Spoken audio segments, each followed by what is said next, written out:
এই আমের সিজনে বাড়িতে বানিয়ে ফেলুন ঠান্ডা ঠান্ডা আম কুলফি, প্রাণ জুড়িয়ে যাবে।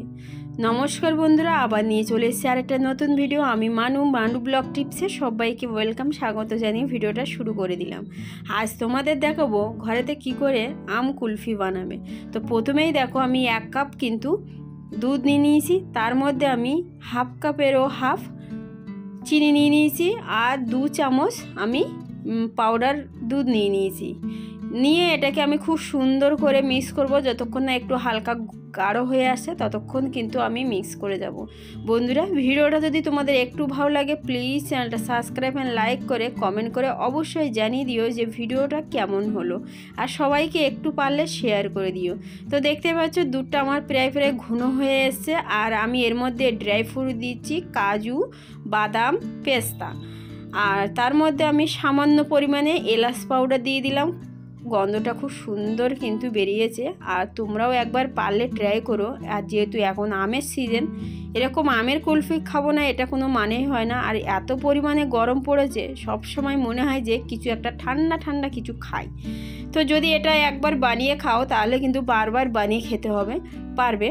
তো দেখো আমার ফাইনালি রেডি হয়ে গেছে, আর কতটা আমি ঘন করেছি সেটাও তোমরা একটু দেখে নাও। আমার এটা রেডি হয়ে গেছে, আমি গ্যাসটা বন্ধ করে দিলাম। এবার চলে আসলাম আমি একটা পাক্কা আম নিয়ে নিয়েছি। এর মধ্যে যে দানাটা আছে এই দানাটা কিন্তু আমি বার করে নেবো। সাবধানে কাটতে হবে, না হলে কিন্তু হাত কেটে যাবে, এবং যদিও চাকুটা এধার ওধার হয়ে যায় তাহলে কিন্তু আমটাও ফেটে যাবে, আর ওর মধ্যে আমি কুলফিটা বানাতে পারবো না। তো ফাইনালি দেখো আমি যেভাবে করছি ঠিক আস্তে আস্তে সাবধানে করতে হবে, না হলে কিন্তু ঠিকঠাকভাবে যেমনটা চাইবে সেমনটা কিন্তু একদমই হবে না। তো আমি একটা কাপের ভিতর দিয়েছি, তোমরা পারলে একটা বাটির মধ্যেও দিয়ে দিও। তো আমার এটাকে ঠান্ডা করে নিয়েছি খুব সুন্দরভাবে, আর ঠিক এইভাবে যদি বানাতে পারো তাহলে কিন্তু টেস্ট হবে, না হলে কিন্তু তোমরা যেবাই যদি বানাও তাহলে কিন্তু কোনো রকমভাবে টেস্ট হবে না। তো ফাইনালি আমার বানানো হয়ে গেছে। এবার দেখো আমি আমের যে উপরের ঢাকনাটা কেটেছিলাম উপরটা, সেটা কিন্তু আবার দিয়ে বন্ধ করে আমি ফ্রিজারে রেখে দেবো, ফ্রিজে না। তো দেখতেই পাচ্ছ আমি ফ্রিজারে রেখে দিয়েছি, আর আমি কিন্তু ফুল হাই স্পিডে কিন্তু আমি রেখে দিয়েছি যাতে সুন্দরভাবে রেডি হয়ে যায়।